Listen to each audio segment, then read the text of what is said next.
Argentina আর বাংলাদেশের একটা লিখিত চুক্তিও আছে এবং আর্জেন্টিনা ফ্যান এবং বাংলাদেশের ফ্যানদের একটা আত্মা সম্পর্ক, যেটা আপনারা জানেন। তো ওই চুক্তির এবং ওই আত্মা সম্পর্কের আওতায় আজকে আপনারা দেখতেছেন যে আর্জেন্টিনার অ্যাম্বাসেডর মহোদয় আজকে এরকম একটা গ্রাম্য পরিবেশে এসেছে বাংলাদেশের প্রান্তিক লেভেলের প্লেয়ারদেরকে দেখার জন্য।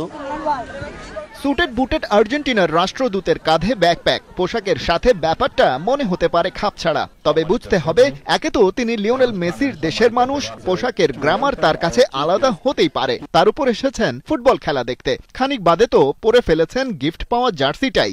একটু চিল মুডে না থাকলে কি হয়, কেবল বডি ল্যাঙ্গুয়েজে নয় মুখেও বললেন আগে করতে হবে enjoy. Everybody that has the dream of becoming a football player had a chance of football এমন কিছু যেটা খেলতে এবং দেখতে সবাই পছন্দ করে। আমি অভিভূত এটা দেখে যে আপনারা একটা সিস্টেম দাঁড় করছেন যেখানে প্রত্যন্ত অঞ্চলের শিশুরাও এর সাথে যুক্ত হতে পারে। আর্জেন্টিনাতেও বাচ্চারা ৩-৪ বছর বয়স থেকেই খেলাটা উপভোগ শুরু করে। সেই ফ্যাসিলিটি থাকা গুরুত্বপূর্ণ। তা নিশ্চিত করলে আগামীতে নিশ্চয়ই ক্রিকেট নেশনের পাশাপাশি ফুটবল নেশনও হয়ে উঠতে পারবে।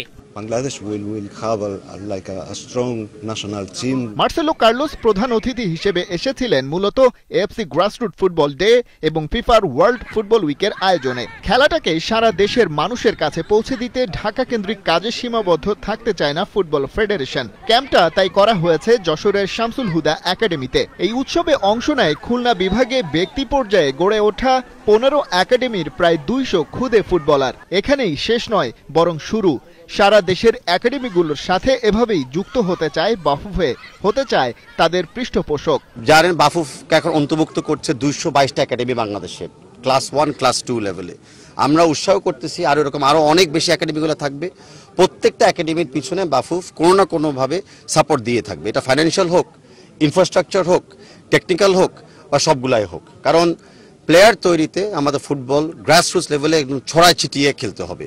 ওই একটা দুইটা সেন্ট্রালাইজ একাডেমি করলে কিন্তু হবে না। যেখানে হলো এই আয়োজন সেই শামসুল হুদা ফুটবল একাডেমি পরিচালিত হচ্ছে বাফুফের বর্তমান সহসভাপতি নাসের শাহরিয়ার জাহিদির তত্ত্বাবধানে। সেই 2011 সাল থেকে দেশের ফুটবলে গুরু দায়িত্ব নেয়ার বেশ আগেই এই একাডেমিকে তিনি নিয়ে গেছেন অনন্য উচ্চতায়। এবারে আহ্বান বাকিদেরও এগিয়ে আসার। আমাদের একাডেমি আমরা অনুপ্রাণিত এবং আমি মনে করি যে সারা বাংলাদেশে যদি আমরা আস্তে আস্তে প্রাইভেট সেক্টর এই ধরনের একাডেমি নিয়ে এগিয়ে আসি তাহলে সারা দেশের ফুটবল উপকৃত হবে।